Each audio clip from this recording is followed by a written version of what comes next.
Hello and welcome to What Are You Saying? Hashtag Ways, where we talk about topics in the news as it affects us all. I am Osayiwa Mesale, and today, Mariana and I are twinning. We got the memo. No, but actually, orange is actually a complementary color for Yeah, green. it kind of So it's gives one of the. like a pop of color amidst the green. So we're just very colorful. A The colorful land set. is green. Very It's green, oh. green. And orange. How are you, ladies? How was your weekend? How did My weekend was short. I wish I had more time to sleep. I just feel like I think I was working all through the weekend because I was trying to prep for the new week. But I'm grateful. I think I was indoors for like 2 days without stepping out. That's the life, baby. That's the best thing I to ever slept, happen you to know. you. You look rested. Yes, of course. I took out some That's time the to best rest thing that because can happen to you. it's very important. I couldn't even attend physical church, so thank God for online service. I haven't was gone in able a long time. Yeah. I just did online service and God is great. Absolutely.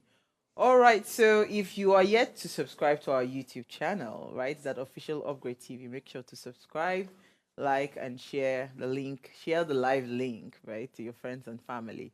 All right. So, tonight, in conjunction with Enough is Enough Nigeria, we're going to be talking about civic rights and responsibilities, right? So I'll start with the introduction.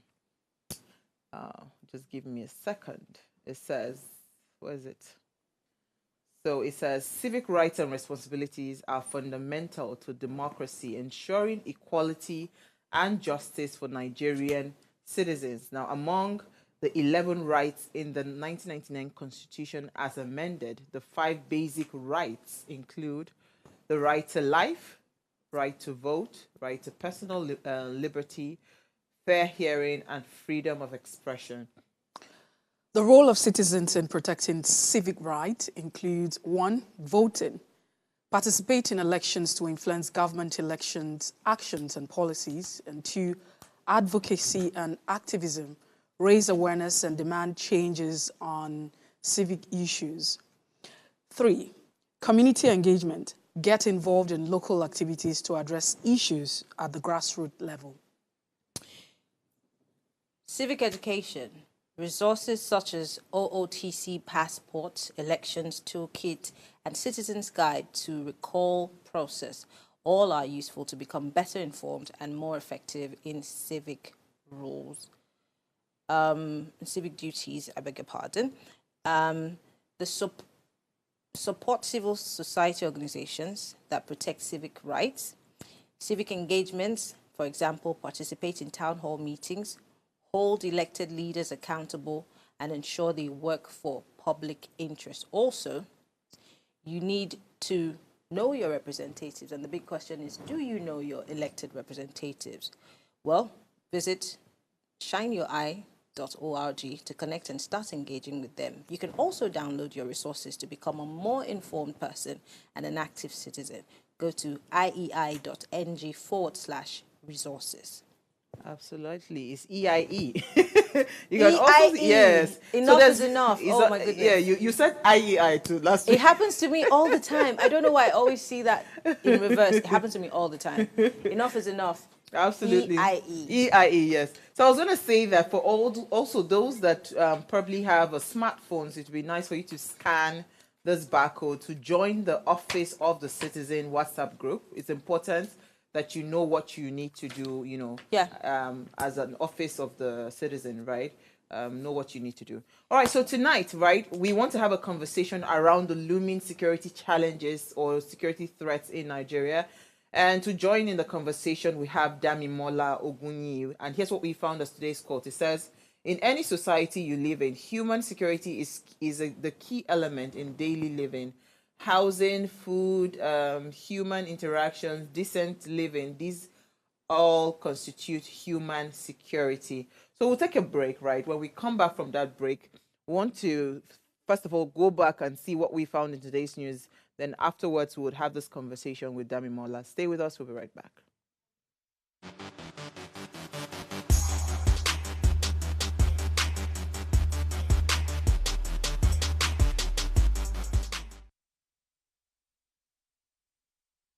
Staying with us now, International Day of Women in Diplomacy, right? In 2022, the United Nations General Assembly adopted a resolution to observe June 24th as the International Day of Women in Diplomacy. This day recognizes the contributions and achievements of women in the field of diplomacy and advocates for their increased representation and participation in diplomatic roles. We must all do ensure women are at the table, our voices heard and our contributions valued. That's the UN Deputy Secretary General Amina Mohammed. Now, did you know that there are 31 countries where 34 women serve as head of state and all government as of January 2023? Did you know that? Yes, I did. I didn't know that.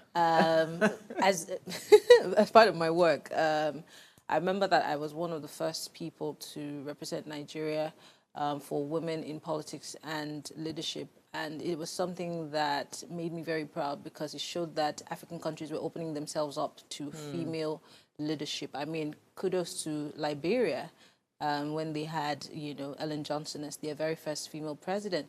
Mexico just voted into power, its first female president. No one ever thought it would happen for a country like Mexico, being that it's a very tough state to govern with the drug cartels, with the crime and criminality. It makes it very difficult. But I'm excited that countries like that, also, I think New Zealand had a female leader until she stepped down. Several other countries. I've met 2 female world presidents. I met the prime minister, former prime minister of Peru, and I think someone, one of those countries close to Ukraine. So if you see her, she looks like a general, strong woman. So women are really great leaders, and all of these women have a track record of turning around you know, the fate of their economies and the status of their countries while they were, you know, in leadership. Awesome, awesome. Happy International Day for Women in Diplomacy. Yes, that's our work. All right, Mercy, what did you find for us in the news? Oh, well, so yesterday, the Christ Embassy building in Oregon area of Lagos State was partly destroyed by the fire that happened early hours of the morning. The cause of the fire is yet to be determined as at this moment, and investigations are underway to ascertain, you know, the cause of that fire. According to, but most importantly is the fact that no casualties have been reported as at yesterday up until this moment. Although some worshippers believe that an electrical issue probably sparked, you know, is responsible for the fire outbreak, that electrical spark could have been responsible for that fire incident in, you know, the church, the Christ Embassy Church in Ikeja, Lagos. But the truth is, the Christ Embassy Church in Ikeja, Lagos, has experienced several fire incidents over the years. Really? Yes. Are you serious? March 2014, you know, there was a fire incident. August 2015, there was a fire incident. January 2016. I haven't, you know, I decided to just stop there. Let's leave it at that. Continue. No, continue. Continue. Please continue. So, you know, it's very, you know, unfortunate and very sad, right? But it is, what really got me thinking and a bit worried was, you know, the statement made by the lead pastor or the head pastor of the church. We understand that life should not be perceived only in the physical, it's spiritual. We also understand that, you know, like he said, the devil will definitely lick his wounds, but I think that everything is not about the devil. If you've had this case as a recurring situation, it should have been important that this fire incident should have raised serious concern, especially when it has been happening over and over again, about the safety and the need to improve, you know, preventive measures to ensure that that doesn't happen, especially for a large structure as that. It is not everything that the devil is involved. You know, sometimes we always blame the devil, and I hope that the devil has an opportunity to defend himself. The devil is in Palestine. You know, we will need to get the devil to always speak for himself, because there are cases where we could be responsible, right? And I would think that for a church and every other, you know, because it's also part of the system, that there's nothing wrong after this incident that the church should be involved in organizing, you know, fire preventive trainings, those kind of trainings. Basically, HSE. To educate, you know, the people. and all of that. So, you know, it was just a little bit just Mercy, off I'm for still me. stuck at every year. What is going on? So it's I'm saying this is not just hearsay. It's actually in public domain. You can actually, you know, use your search engine and check all of that. It's been a recurring incident, and for me, So I felt very sad. that means there's something fundamentally wrong that they need to check. Exactly. It has to be maybe the wiring of the church, Maybe. something. But come on, guys, in 2024, and you are telling us that it may help you build a bigger place. It will still catch fire. And the fact that you say that it's problem. not an accident is what is taking me aback, really, because It's a detailed prophetic investigation. statement. Auntie, are you not a Christian? No, now detailed investigation over the years after all of this incident had showed that there are electrical faults and issues that had happened over time. It is well. It is. We need to move. I think this is a good topic. Spiritualizing things that can be fixed by physical. And allowing Satan to rest. You understand? Yeah, let's go. Let's move. Satan is in Palestine now and in the middle of Gaza and Israel. What's this? I'm sorry. Go ahead, Maria, quickly. Well, let me tell you what I found in the news. Dangote Refinery is accusing international oil companies and NMDPRA of sabotage. Is that news again? He said it before and I took the story. Yeah, well, he's back again in the news complaining that he has sabotages within and without. So we were all excited.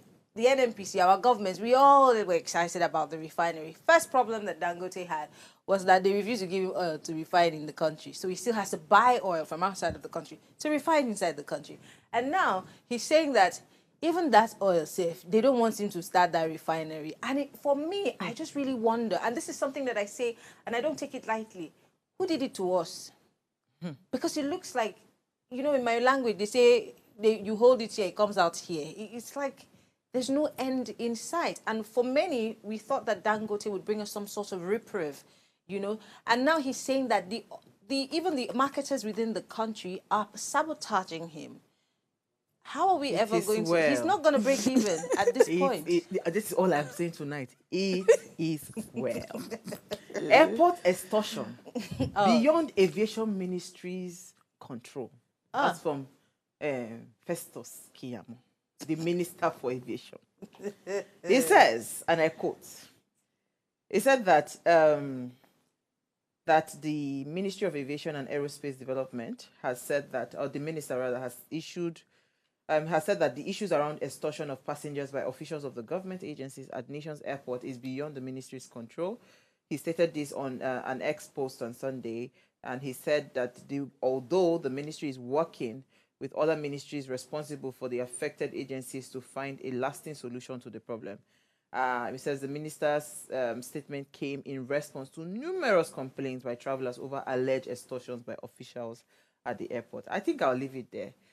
The truth is, this airport matter, I told you when I was traveling, they were like agencies or there was something going on, like an audit that was going on. So people were actually there checking the camera. No. People were there checking the camera. And the woman was still telling me that, did they check also? But Auntie, if you can find something for me. I said, Auntie, now you said that they check you through camera. You see, they also find something. You want to lose your job? He said, nothing they happen, madam. Anything for your sister. You see, I'm a very sweet person, but the moment I get to customs, I don't smile again. And I play I'm a journalist card. And the moment they know you're a journalist, they just avoid you. Oh, so then I think in my case, they actually bullied me to taking everything that I had. Literally. No, you're a sweet girl. Yes, yes, I am. Really, they took everything. The lady took the last one. He said, madam, see that money. You don't go need them. You don't go use that now. She took it. This country is an interesting place. Let's take a break. When we come back from the break, we want to have a conversation around our security architecture in the state. Stay with us. We'll be right back.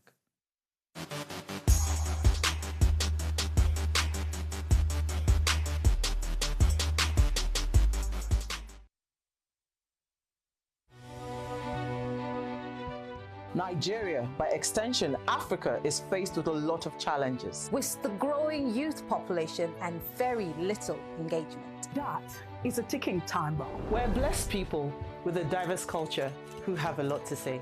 And yes, we are talking. It is important we drive conversations that informs, inspires, and influences thoughts and actions. If we say there is beauty in diversity, then let us embrace our diverse culture. We must continue to courageously be the voice of transformation.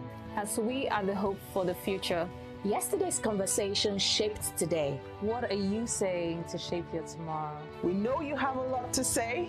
and we are here to hear you.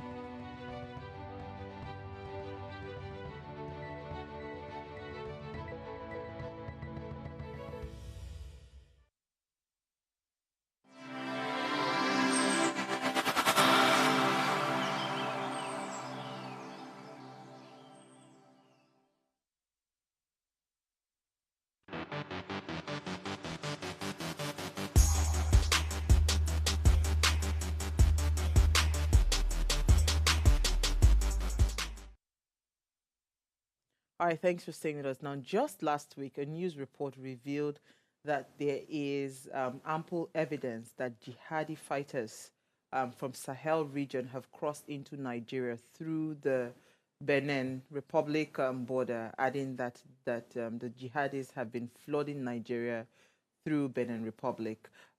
Still in the news this morning, security operative apprehended a woman with ammunition in Katsina State. En route Katsina. She was coming from Nasarawa, according to the woman in the video.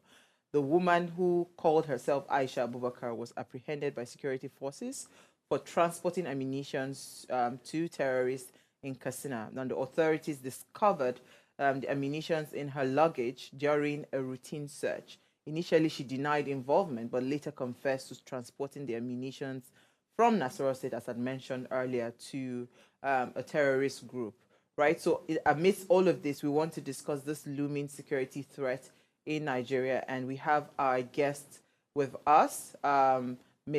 Damimola Olawuyi. He is a geosecurity analyst and a public commentator with a focus on governance and policies. And he's joined us live via Zoom this evening. Thank you so much, Damimola, for joining us. Good evening. Thank you very much for having me. Good evening. So Damimola, this conversation, first of all, thank you for agreeing to have this conversation with us.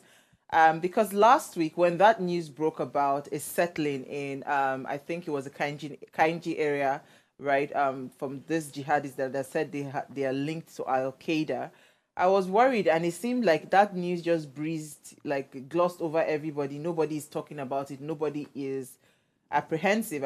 Nobody's just worried about the things that are happening. So I thought, given that Mondays are conversations around governance, leadership, and, it would be nice to have this conversation. First of all, what were your thoughts, or have you been following that story? And, what were your thoughts when you also read or found out about the settling in from this terrorist group in Nigeria?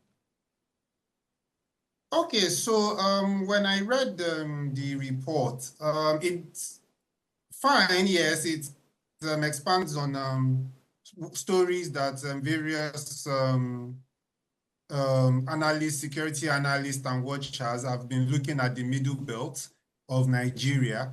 The Benin Republic angle, the cross-pollination of various groups between Nigeria and Benin Republic may be new, but these trends are not new. They are not unknown. They are not unknown to those involved in this field.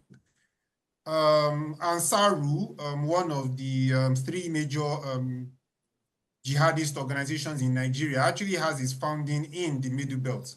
In its initial variant, when it was the official branch of Al-Qaeda in Nigeria, it was mainly active in the Middle Belt, particularly around the Kogi side, where a few attacks against Nigerian forces were reported, although largely security measures taken against the group had essentially whittled it down. The movement of jihadist elements actually came to a lot of people's attention in 2014, 2015, after the West African offensive of the Jonathan government against Boko Haram, where the large-scale offensive that was carried out by the multinational joint task force of Nigeria, Cameroon, Chad, Nigeria, and Benin Republic, ironically, forced many of these elements out of their traditional footholds in northeast Nigeria. We have seen, and has actually been documented over the years, a rise in terrorist activities in various areas in Niger State, for example. The spread of jihadist activities across the Sahel has been well documented. In fact, it has been linked, the failure of security in Sahel countries has been linked to the rise of military coups in places like Niger Republic and Burkina Faso, where the government's inability to tackle these issues has caused widespread disaffection with the general population. So yes, the report sheds more light on what is a worrisome trend. However, if you talk to people who have been watching this space for years, they will tell you, they will shake their head and tell you that's yesterday's news. All right. So I did like to, reference the thoughts of the current president with the, security situation that we're faced with in Nigeria. The president, Bola Tinubu, is quoted to have described, the lingering insecurity bedeviling the country, especially in the northwest region, as an inherited security compromise.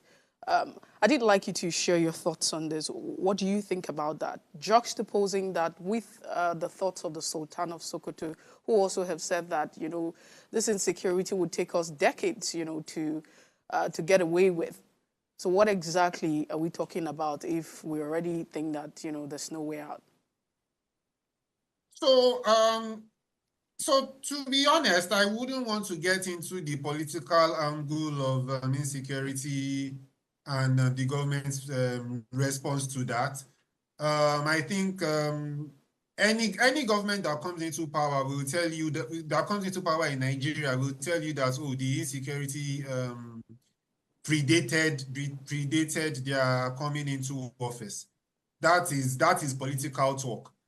But really, the question we should be asking ourselves is that, okay, what fresh new ideas is that the administration going to bring to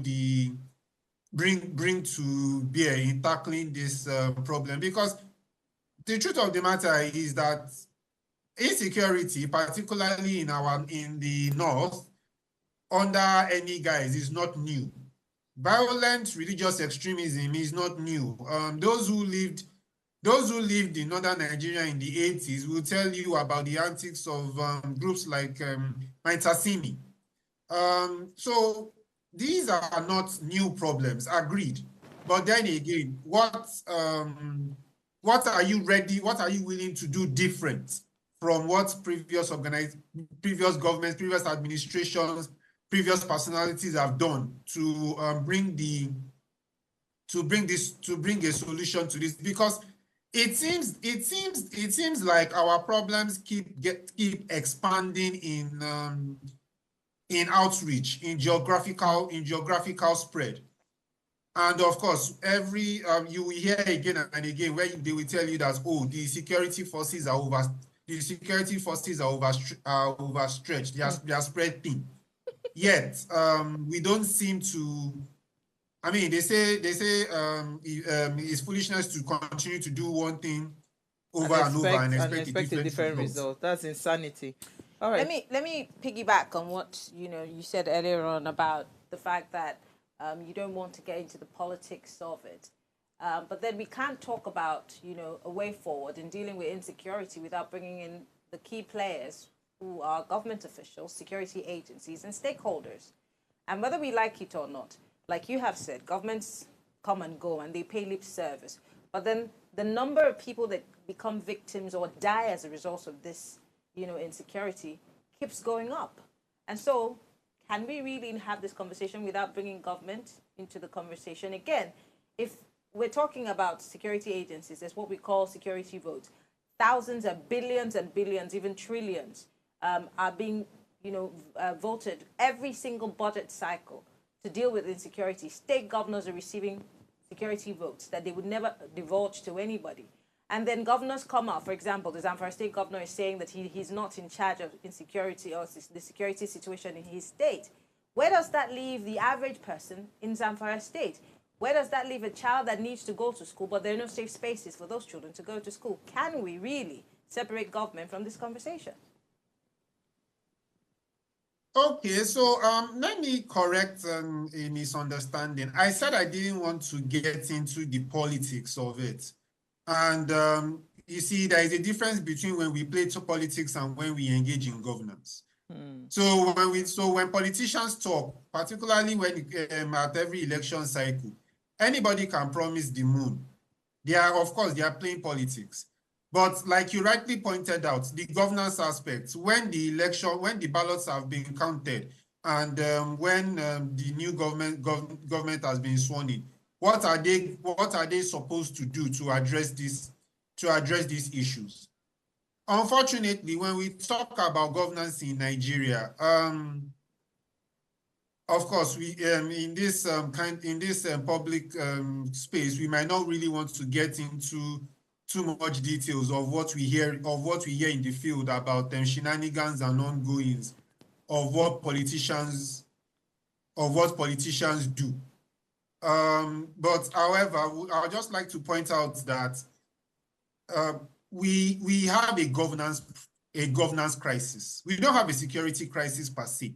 We have a governance crisis because a lot of all these places that you hear in the news are places that have, for generations, have not felt the impact of governance. Many of these places don't have modern infrastructure. Many of these places don't have adequate schooling. Many of these places barely exist above subsistence. And these social issues, where people have no sense of loyalty to the state, because essentially, what has the state done to make their life better? What has governance done to impact on their lives? Why should they be loyal to a state where a group can come and offer them money to rustle cattle, to kidnap people, and to hold farming communities hostage, and turn a tidy profit? Unfortunately, many of these places don't see their political leaders until it's time for election. And so the governance crisis, the ungoverned spaces in Nigeria, unfortunately, those are the areas that that nefarious actors have been able to take advantage of to implant themselves, Yeah, sorry, and make themselves more difficult to remove. So Damimola, so this, what you've just said now, right, it actually then brings me back to the second story that we took on that woman that was transporting ammunitions from the report, she claimed she was leaving Nasarawa to head out to what's it called, Katsina, and she had loads of I mean, if they counted those bullets, I don't know how many, but there were loads of bullets in that bag by the time she was done unwrapping it. Now tell me something. Because from what you just said now, we have a lot of people that do not feel like Nigeria, they owe Nigeria anything. Instead, for what it's worth, they want to take maybe their own pound of flesh or whatever it is, and there are people that are offering them different things just to become, so at least they can earn a living or make ends meet or whatever. This is where we are right now with our country, that anything can happen. And people will be paid, and they don't mind who dies in the process, but they get things done. So when you have built a system, right, the people are not even they don't care anymore, and this is what they want to become. How do we even start to find where the security threat is? Because right now it means that the security threat is on the table of any hungry person in Nigeria, right? Any hungry person in Nigeria. It will take the grace of God for people not to bend. So how do we start to solve this problem? So when you talk about addressing the issues of loyalty, the question is that who is solving your problem today? I mean, when you go to the field and you talk about how bandits or jihadists do their recruitment, we've heard stories of people joining bandit groups for as low as 500 naira. We've heard stories of how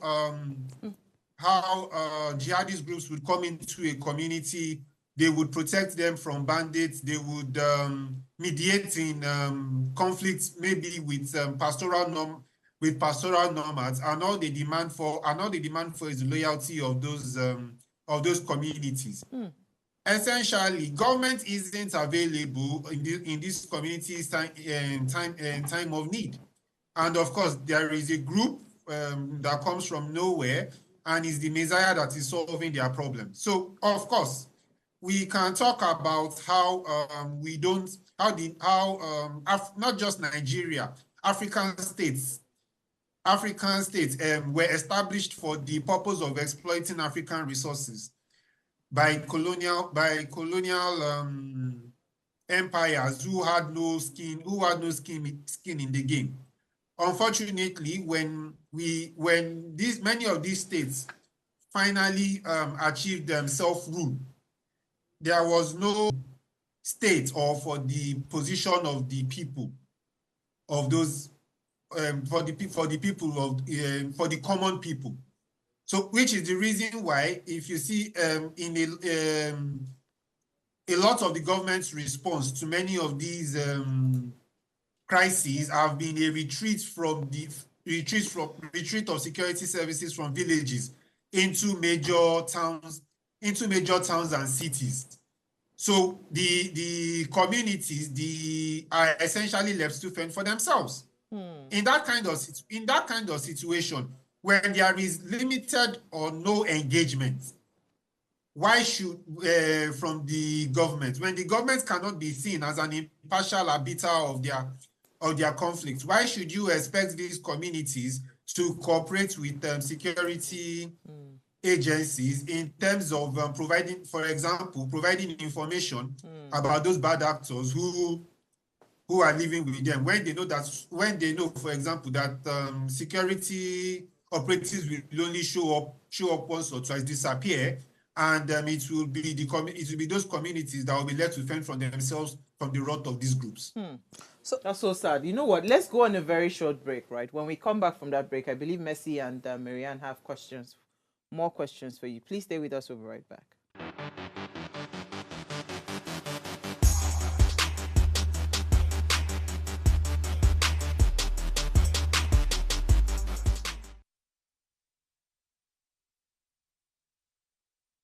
With us now. If you just tuned in, we're having a conversation on the looming security threats, right, within our nation. Now, please, let's hear what you have to say. Remember, you can join this conversation. Send us an SMS or WhatsApp to 081-803-4663. Our phone line is now open. The number to call is 07025007749. It's so interesting that you said what you said just before we went on a break, Damimola, because the truth is, in truth, Marianne, if we want to cherry pick this security threat, we can cherry pick them, because this woman that is going to go and supply bullets, she knows exactly where she's going. Absolutely. They've called, I mean, so that means she actually knows these people. Yeah. And she's just a regular citizen. It's actually very worrisome to me. I don't know how people are taking this. But Mercy, you wanted to come in, then I'll come to Marianne. All right, so some people believe that, Damimola, are you still with us? Yes. All right. There's a school of thoughts that believe that the core problem is actually structural, and they also believe that if we address, structural issues, which includes reforms in governance and other economic policies, then we have actually tackled the situation. And others also believe that, non-structural issues are also responsible for the security threats that we're faced with. I'd like you to share your thoughts on that, especially when you said that these issues have already been, before I was even born. They're not new. Okay, so when you talk about structural issues, the question I would ask is that how deep are you willing to go? I have regular conversations with my friends, and there was a time we were saying something and we were pointing out that to be there is very little difference. There is very little difference if you talk about government government aims and objectives between colonial rule and self rule. Because if you take a look at a lot of our institutions, whether security or civil governance, what you find out is that many of them are simply carryovers of what was given to of what was used to administer the natives under colonial rule. And the end goal of any colonial rule was simply to extract the most that they could get from the colony and ship back to the mother country for the good of the empire. So when you take a look at the way our institutions respond to crises, essentially what they try to do is to they try to do as little as possible to keep the money mill turning, to keep the resources, to allow the resources to be extracted. And unfortunately, we tend to be reactive, and we tend to, our governance structures tend to wait until we have major crises before they intervene. A friend of mine once said that the best way to stop an insurgency is to prevent an insurgency. So until and unless we have state institutions who are willing to engage and to be involved in the daily lives of people, and that comes from the base, and it comes from the basic things. Are your schools properly equipped? Are your roads being built and maintained regularly? Do you have pipe-borne water supply in your home? Is our government officials available to solve whatever problems you have? When there are crises between communities, is the government ready to serve as an unbiased arbiter of our conflicts? A very good example. You would look at the nomads versus farmers conflict in places like Plateau State. I used to tell. There's a joke I used to make with people, that I was in junior secondary school during the first Just crisis. Today, I've spent over 10 years I've spent over 10 years in Nigeria's labor force. That tells you that there are people who were born and brought up in the crisis in the Just crisis. Mm-hmm. And yet we've had multiple administrations with multiple reports, and almost every Christmas period we hear reports of communities being sacked. So again, the question is, what has the government done to gain the loyalty of these people? That is the first step in addressing these issues. Let me. I've had conversations with stakeholders, with victims. I've had conversations with government officials. For example, 2 months ago, I had Sheikh Gumi, and you talked on, I think it was Uwa who said, some of these people know where these terrorists are. It's not that they're hidden. I spoke with Sheikh Gumi, and he said that security agencies and governments know where these people are. But then the core, what's at the core is that there are people who are benefiting from this insecurity, because how do they get those guns? For example, you talked about Plateau, Benue. There's a mining for gold in those areas, especially in Zamfara. Where does the gold go? Who do they share the monies with? Who opens the airspace for them to come in? If there be so many people who are benefiting from this insecurity, could it be the reason why we're still talking about this issue as opposed to solving it? Absolutely. I just wrote down, Miranda, who benefits? Because, I mean, Damimola, can you please help us understand this? Okay, a few years ago, and I wouldn't really want to go into, I wouldn't want to go into specifics, but again, if you talk to those in the field, they will mention names. They are not hidden. There was a bandit who had surrendered to one of the northern government during one of their many peace initiatives, and he said it. He said he was ready to swear by the Quran that it was politicians that were giving them weapons. I mean, these are not. They are not. They are not like I said. They are open stories that those who are in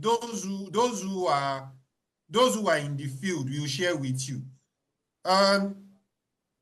If you take a look at of course, you hear stories that a lot of those who become security problems in Nigeria, actually start out as ballot box snatchers and political enforcers for for heavyweights. A few months ago, I believe all of us were scandalized when a notable journalist came out and boldly claimed that it was a top smuggler that nominated the head of to this current government the head of one of the major security organizations that should be involved that should be involved in enforcing and protecting our borders. There was a tweet when I was preparing for this program. There was a tweet that a thread actually that I held on to that I bookmarked several years ago. Kayode Ogundamisi on Twitter. He shared his experience when he was writing his thesis for his master's in international relations, and how one of his professors linked him up with some of the top arms smugglers into Nigeria. It's a tweet that I would encourage anybody to go and reread, because it shows you how easy it says how easy it is to move things in and out of Nigeria. The reports that you referenced at the beginning, they pointed out that the Nigeria's borders with a lot of countries are non-existent. Because, for example, a farmer will tell you that his land straddles the border. When I was starting out, there was this security official who I happened to meet, and he told me of an encounter with with one of his Nigerian colleagues. Apparently, the Nigerian army officer has a brother, same father, different mother, who is an official in the Nigerian Customs Service. So when you talk about, what this tells us is that when you talk about, for example, guarding the border, which border are you guarding? Because these borders exist as lines. These borders exist as lines on the maps, and checkpoints for maybe customs and immigration. But in the daily everyday life of the average Nigerian or Benuese or Nigerian or Chadian or Cameroon, essentially what you've essentially done is that, okay, your father's house is on this side of the border, your mother's house is on this side of the border, and you must come to Abuja or go to Yaoundé to get permission to cross the border. Damimola, is like you're complicating the matter right now inside my head. But you know what? Let me call Mercy, because this one now just one more. You have compounded the compound interest into the family matter. I don't even know where to start from. But Mercy was wants to ask a question. So can we say that the government is complicit in the security situation of Nigeria? Is it safe to say that? Whether safe or not, can we say that the government is complicit? You have stated or you've pointed the facts. I mean, you're making the point as everything. It is clear.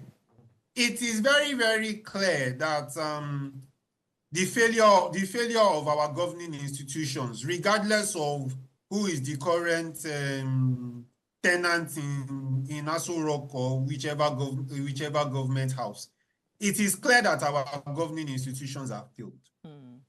And it is also clear that what essentially started as for example, if you talk about the current jihadist problem that we're facing, what essentially started as a riot in Maiduguri and Borno State has become a problem for the whole of West Africa.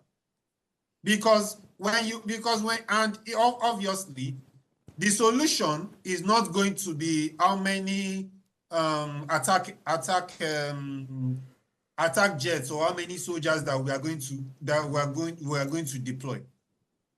In security studies, there is something called combined operations, and there is another thing that is called joint operations. Joint operations happens when you bring in multiple agencies to come together you bring multiple agencies together under the same roof to achieve a particular purpose. Combined operations is when you bring in multiple agencies from multiple countries. And like I explained, talking about the nature of the borders in Nigeria, the problem in Benin isn't going to be solved just in Benin. It's going to be solved by a collaboration of authorities in Benin and Nigeria. The problem of insecurity, especially in the Sahel, is not a problem that will be solved by Nigeria or Burkina Faso or Mali or Chad. It's a problem that has to be solved by all the countries in the Sahel region.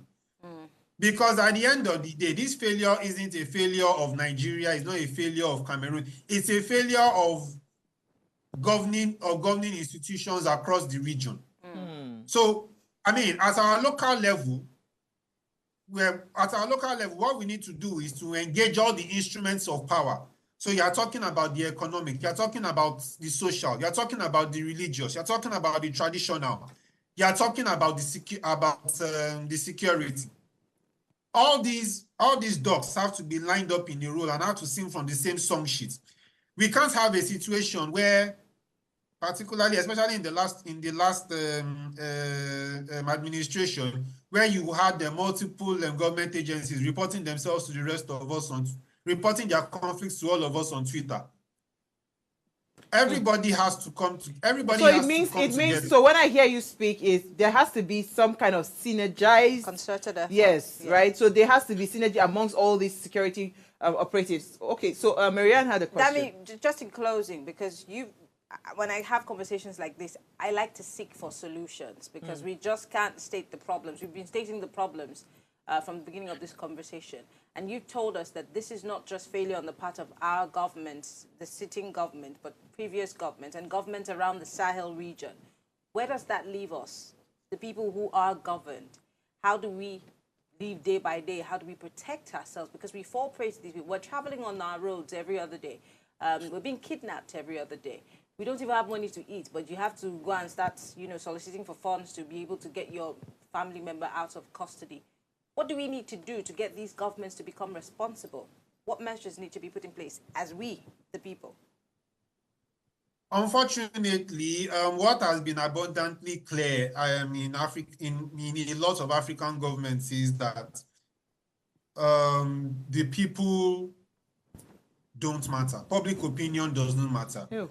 The elite don't believe that there will be consequences for their actions, inactions, and bad behavior. So until and unless the electorate can make their voices heard and make it clear that, look, if you're not solving my problem, you're out of the door. Because we need to have issues-based conversations. And unfortunately, things like security are not issues that can be solved by any one individual or any community.